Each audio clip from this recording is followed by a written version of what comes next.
Yo, how are you doing, folks? Welcome to number 6 of today. I don't have enough fingers to make 6 of one, so I have another one. I am joined today by Mr. Phil Monk from the WTU. I found him driving around, enjoying the weekend for once. Not behind the stall, not the ever-busy man that you often always are. That's a contradictory term, but you know what I mean? Most often always are at these events. Yeah. So yeah, thank you for giving us a bit of time to Thank you for taking the time to let me. Yeah. Thank you for taking the time to let me catch you. Rolling around on the beach. It's great. Sorry. Yeah, Right. Almost ASMR style. Yeah. Right. Okay. I'll get it. Tell me what your question was there, Simpa. Thank you for taking the time to talk to me. Oh, We the Undersigned and that. What I am. So who you are, what brought you here today is sort of the main point. Yeah. What made you be here? Well, I would say in a nutshell, because I'm a man from Midland that's read a lot and got a lot to say. In essence, I cheat my way to a lot of places by saying, can I come and say a few words? You know, I get most places by being cheeky and asking for it. If you don't ask, you don't get. If you don't try, you never know. So I'm friends with Guy, fellow campaigner from Seed Our Future. I'm We the Undersigned, have a human sovereign right to cannabis, a mouthful I know. It's a grassroots community campaign group. I'll just say for your listeners, just in case, a brief summary.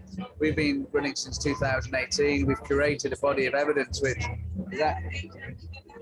shameless plug is actually the fight for rights and the freedom of choice. We were intending to raise human rights challenge at the Supreme Court against the Misuse of Drugs Act, well, against the enforcers of it rather, but unfortunately we didn't raise enough money. So we published it as a book. Nice. So that other people, aside from being able to purchase it and then maybe donate, because all money raised from it goes into the legal campaign, no one raises money, it gives them a defence. And the idea is to raise the low-hanging fruit so we can all get lifted up a bit and not be so easy picking. So yeah, I've been invited here today to talk with Guy about the history of cannabis prohibition and the harms of the law, which is the culmination of both of our research over the last few years. Excellent. Unfortunately, I didn't get a chance to attend it as I was kind of stuck here recording my own things. But I do hope that it was recorded and get an opportunity to. It was.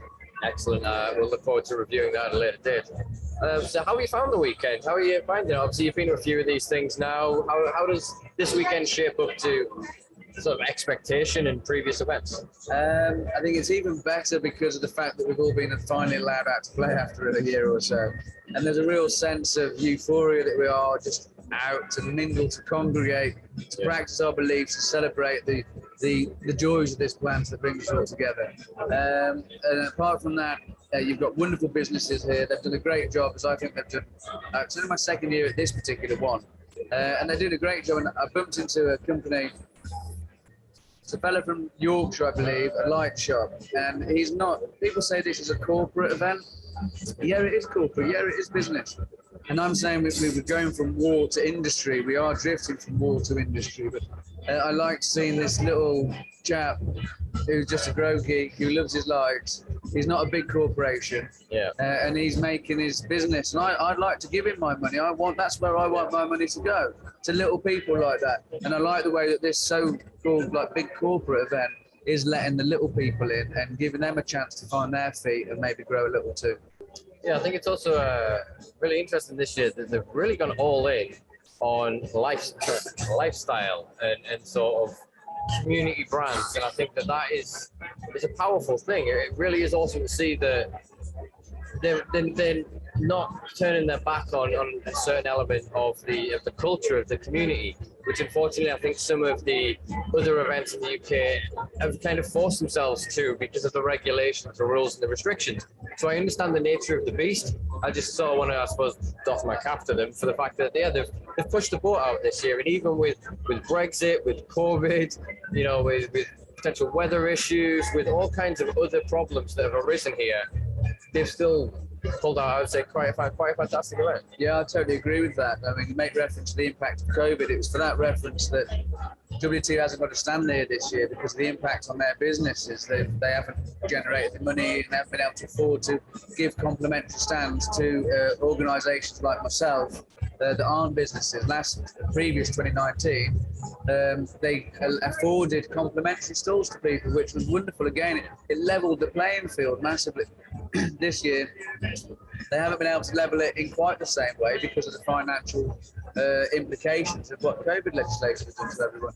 But I think despite everything that's happened, they have done an amazing job and really pulled it out of the hat. I think it's brilliant.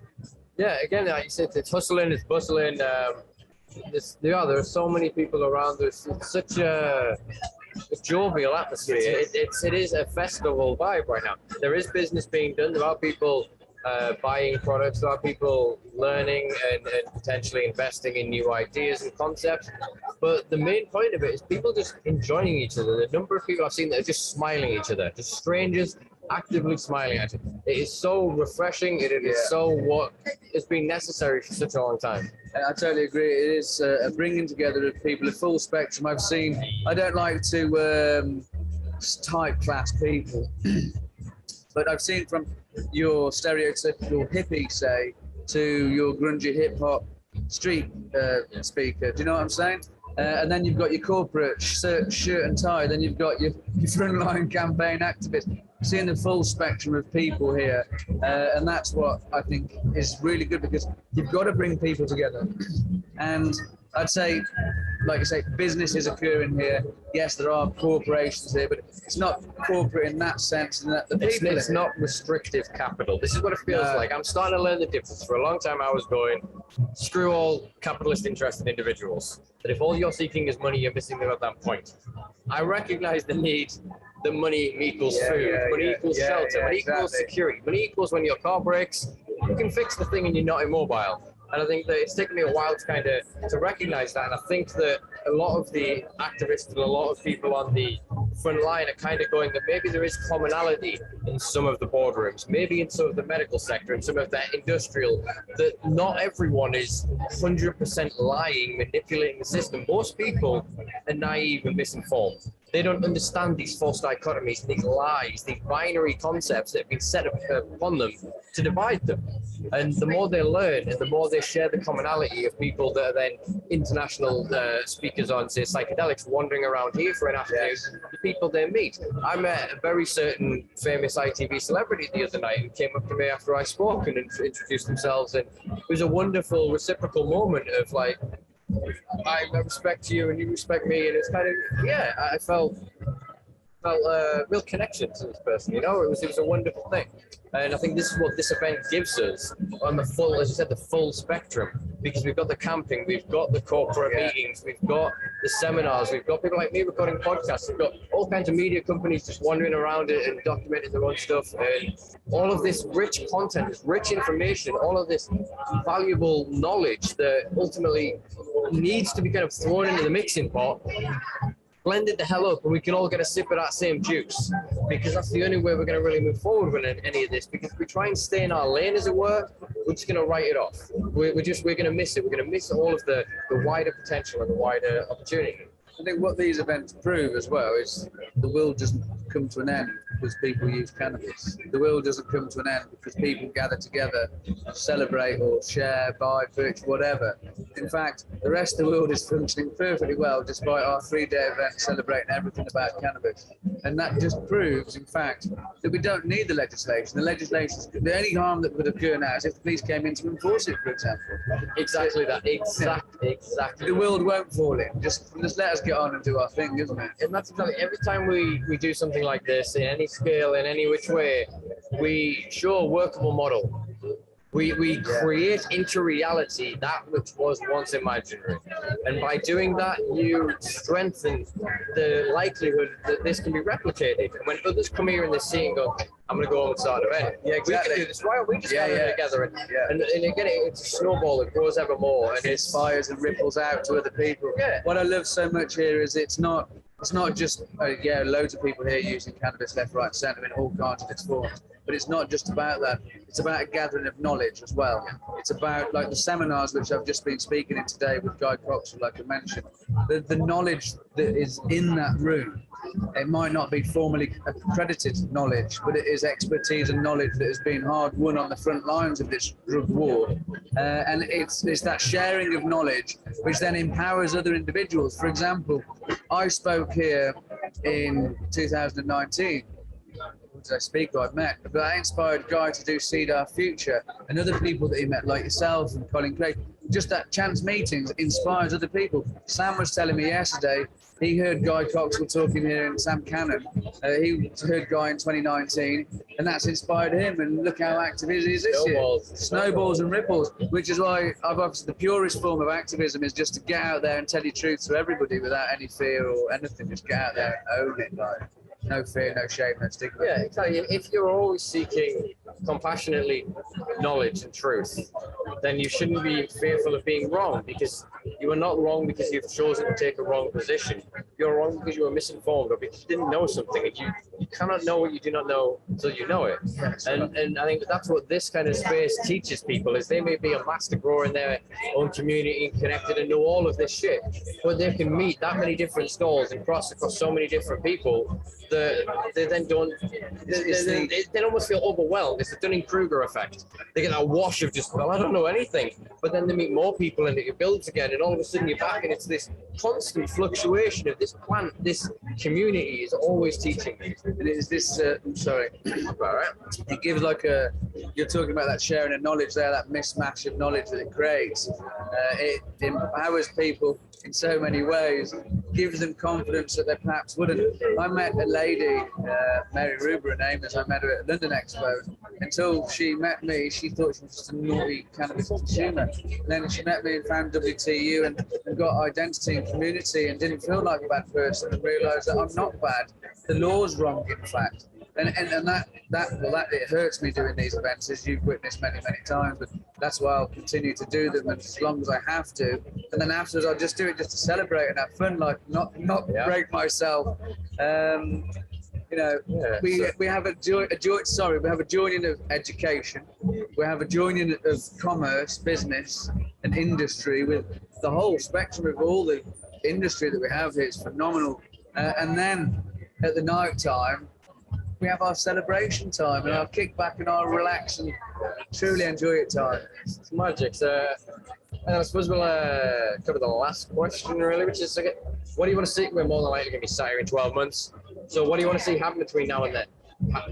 It's quite concisely. Obviously, an end to the war is the dream. But if we're going to continue on this current trajectory, what changes do you want to see that would actually, or what changes do you think are viable between now and 12 months?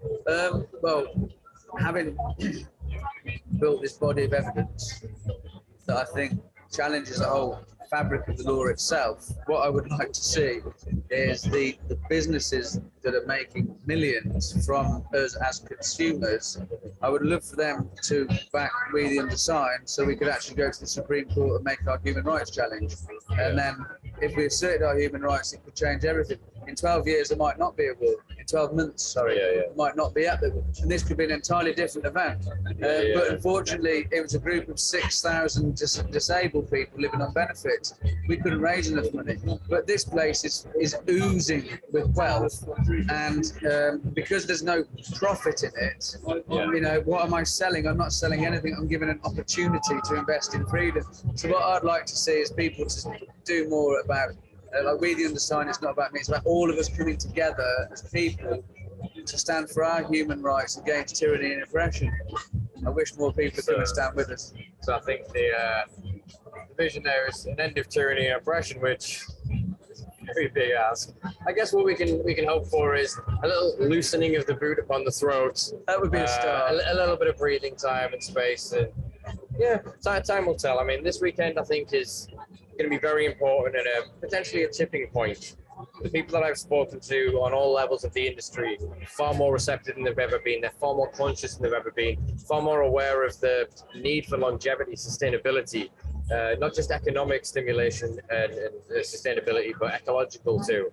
They recognize the wider potential of it, and I think, 12 months from now, I don't know where we're going to be, but I know we will not be as bad as we are today. Wow. Fingers crossed. Fingers crossed. Yeah, I mean, where will we be 12 months from now? If we'd asked that question the last time at the NAEC Expo, we wouldn't have predicted anything. Nobody would have even come close. Do you know what I'm saying? So I'm gonna pray that the tyranny comes to an end, fraud and conspiracy ends, and people get their liberty and freedom and human rights back. That's what I'm going to pray for. Right. Lots of love, brother. Thank you. Thank you for having me on. Right, guys, Film Monk, WTU. Check us out, WTUHQ.org.